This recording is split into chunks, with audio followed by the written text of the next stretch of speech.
Hey Cancer, this is your general reading. So we're going to be doing the Celtic Cross in this one, and I'll be doing an additional card or two for advice.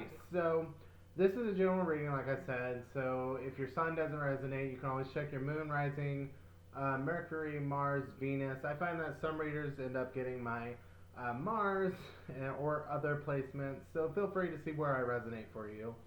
Um, so I'm doing this little competition thing again, where the sign that gets the most likes will get a bonus reading here in a couple weeks.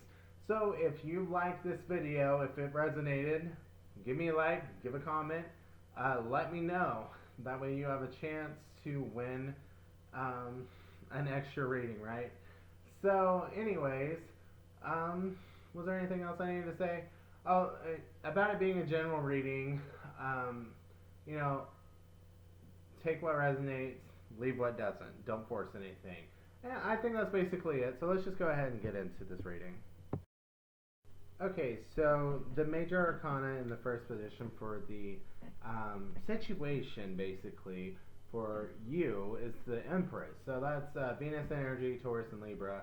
So basically, when I saw that, I just heard creation. So you are trying to create something, right? The Empress can be depicted as pregnant. So, like, not that you're creating a life, just like it can be an idea, it can be something that you're just putting a lot of nurturing and effort into creating. Just think pregnancy as in, like, okay, it's not here yet, like, you still have to feed it, you still have to nurture it, and then eventually you get your baby, right? So it's more of the process than actually just you're going through the process of creating something rather than, like, don't I'm just saying, don't freak out with the pregnancy thing. So as far as the challenge in the situation, you got the Two of Coins. So you may be split between what you want to create, or there may just be, if this is something that you're trying to create with somebody, if you have a partnership type of thing going on, you guys may just not be really agreeing on what it is that you want to create. So for the influences and what drives you, you have the Eight of Swords, and this kind of feels like trying to get out of a state of panic, trying to get out of a state of anxiety, and it may be self-induced anxiety because you may be telling yourself things like what you should and shouldn't do, what you should have accomplished, what you shouldn't have accomplished, something along those lines. By this point in your life, where you should be, where you should go, and it's just kind of like acting out of anxiety more than anything else, more of some sort of pressure you're putting on yourself for some reason or another. Outside influences could be, and this is supposed to be more about you, what drives you, but you could be influenced by the outside pressure, the societal pressure to conform to whatever this is, and there's this sense of feeling like a failure because you're not where you're supposed to be, right? As far as the past, I feel like whatever this is has caused a lot of arguments, a lot of fights, a lot of either victories or losses for you. Like, you feel like you overcome something, but at what cost? Or you felt like you lost out on a situation because you couldn't get your way, basically, or the other person had to have their way.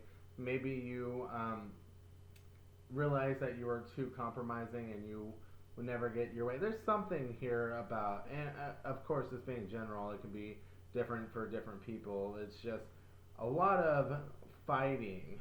And of course, I've had this asked before, like, physically, like, fighting doesn't have to be physical. Like, especially with this being swords, this could be a debate, this could be some sort of manipulation, some sort of trying to get someone else to do what I'm hearing saving face. Sorry, that interrupted my train of thought. I'm hearing saving face on this, doing whatever you can to protect your image and make the other person the bad guy, whether that be you or the other person. That's kind of the past energy here.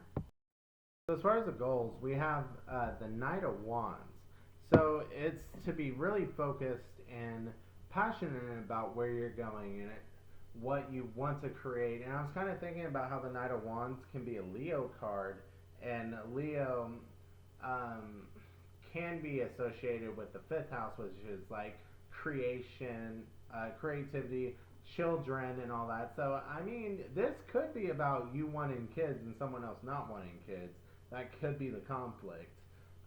It doesn't have to literally be that, but there's a little bit of that in here. Like, at least some of you could be debating that right now. This could also just be about the creative project that we were talking about here. There's some sort of creation coming through, and it's just kind of like you want all the obstacles out of your way and you just want to focus on creation.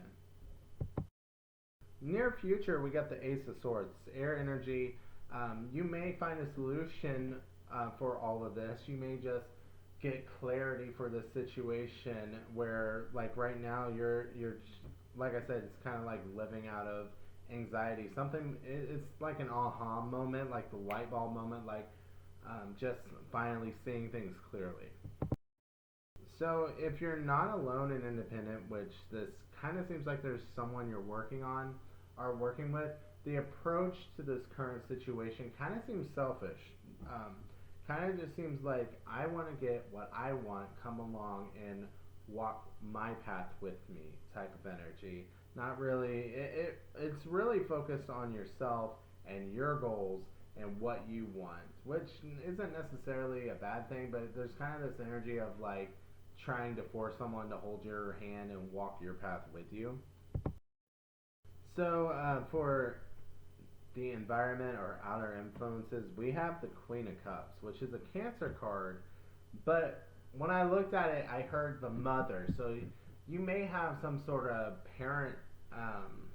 If this is children, this may be parents just being like, I want grandchildren type of energy. Like, you should have kids by now type of energy. What's going on? But there's also this element I saw when she's just kind of looking at the cup, where it's just like, this should be full. This should be, why is it empty type of thing. Why do I feel so empty inside? What do I need to,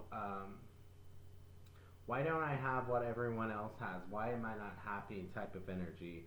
What do I need to fill this cup with in order to feel happiness? And it's just kind of like, no one else gets to know I'm this miserable, but I am looking, and no one else gets to play with my emotions, play with my cup, but I am looking to see what satisfies me type of thing. And that may be that influence of like this anxiety influence leading to making, this doesn't seem like it has the best setup for making a decision, and hopefully this Ace of Swords helps. So as far as the hopes and fears, we have the Six of Swords. And that's travel, it's movement, it's moving forward. And like that's both your hopes and fears, because you want to be on smooth waters, you want something great, but you can't really see where you're going yet. And you're like, am I going to experience turbulence? Is this going to be rocky, a rocky path, a rocky transition, or is this going to transition smoothly to like where I want, what I need to be happy, or am I going to end up miserable again type of energy? So we got the Judgment card. Now that is a Scorpio card, and of course with it being Judgment, this could be talking about, and if I didn't say it, this is the final outcome position. You making a decision on based on all of this. But I also kind of just heard like the Day of Reckoning, like I I heard the Day of Reckoning, like the Judgment Day type of thing. Like there's kind of this whole like, we need to get out of this energy, this anxiety energy, because what's going to happen on this day, right? So I am going to draw advice for you. Okay, so in the advice position, we have the Nine of Cups, we have the Nine of Swords, and we have the Devil. So to me, that's saying find things that make you happy, that are sustainable. Find your peace, find your happiness, but also that are sustainable. Not something that just feels good in the beginning and then ends up stabbing you in the back. That gives you anxiety, that keeps you up at night, that keeps you worrying, that makes you have this roller coaster ride of emotions that isn't good for you. There needs to be this recognition of what you're going through. Could have been dealing with a Capricorn, could have it in your chart. But there's just, for some reason, I'm hearing, like, if I'm talking to, like, it's part of the millennial crowd. Capricorn was in Neptune, which can be about illusions. I don't know why my head went to that, but it's kind of reminded me of just like the devil can talk about addictions, and when I think about that, and like I said, it's something that feels good in the beginning and then just kind of fucks us over later. It's kind of like drinking to me. Like, it's a lot of fun to drink, but then if you overindulge, you get sick, or you end up hungover. Like, it ends up not being the best situation for us, even though it's really fun in the beginning type of energy. So this is talking about recognizing those patterns, those habits, and becoming or trying to find a more sustainable source of happiness for yourself that you can only find within yourself, providing that for yourself. Because the Nine of Cups, like, this guy's alone, and he has what he needs for himself. Like, he's not really dependent on someone else to make them happy. So yeah, hopefully this reading helped you guys. Hope you enjoyed it. Thank you guys for watching, and have a great night.